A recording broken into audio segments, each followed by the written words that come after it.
Assalamualaikum warahmatullahi wabarakatuh. Perkenalkan, nama saya Dwi Artanti, absen 14 dari kelas 12 IPA 1. Di video ini, saya ingin menjelaskan tentang masa pemerintahan Presiden Gus Dur atau Abdurrahman Wahid.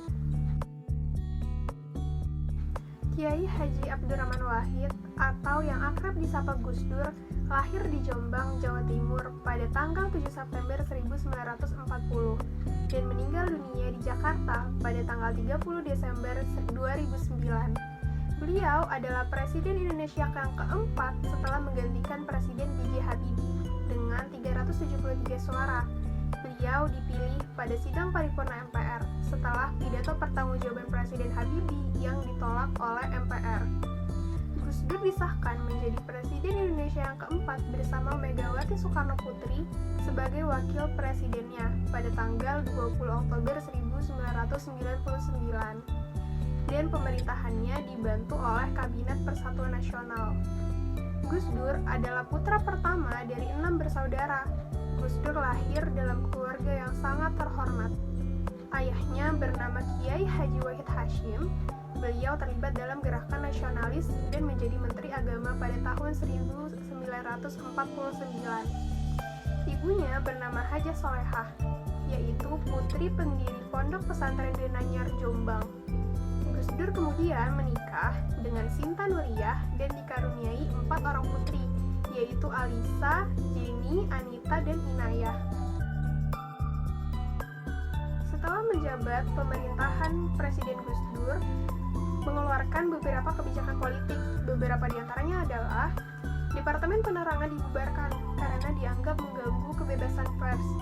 Departemen Sosial juga dibubarkan karena dianggap sebagai sarang korupsi. Menyetujui pergantian nama Irian Jaya menjadi Papua pada akhir Desember 1999. Masyarakat etnis Tionghoa diperbolehkan untuk beribadah dan merayakan Tahun Baru Imlek. Selanjutnya, diumumkannya nama-nama Menteri Kabinet Persatuan Nasional yang terlibat KKN. Lalu, pencabutan peraturan mengenai larangan terhadap PKI dan penyebaran Marxisme dan Leninisme. Karena kebijakan ini, sarang-sarang komunisme mulai muncul. Dan yang terakhir, membekukan MPR dan DPR.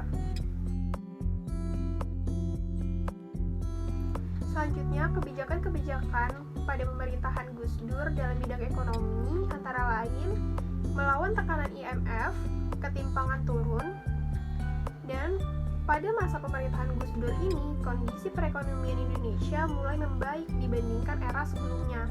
Misalnya, laju pertumbuhan PDB atau nilai pasar semua barang dan jasa yang diproduksi negara mulai positif. Lalu, pertumbuhan ekonomi yang hampir mencapai 5% membuat Indonesia menuju pemulihan perekonomiannya. Tapi, ternyata banyak sekali pihak yang tidak senang dengan beberapa kebijakan yang dikeluarkan oleh Gus Dur. Banyak yang menganggap kebijakan Gus Dur ini terlalu sering menuai kontroversi, hingga mengakibatkan kredibilitas Gus Dur perlahan-lahan menurun. Oleh sebab itu, kepemimpinan Gus Dur tidak berlangsung lama. Ia harus mundur dari jabatannya pada 23 Juli 2001.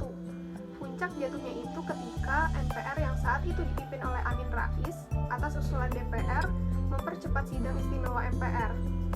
MPR menilai Presiden Gus Dur melanggar TAP nomor 7/MPR/2000 dan juga atas kebijakan-kebijakannya yang kontroversial.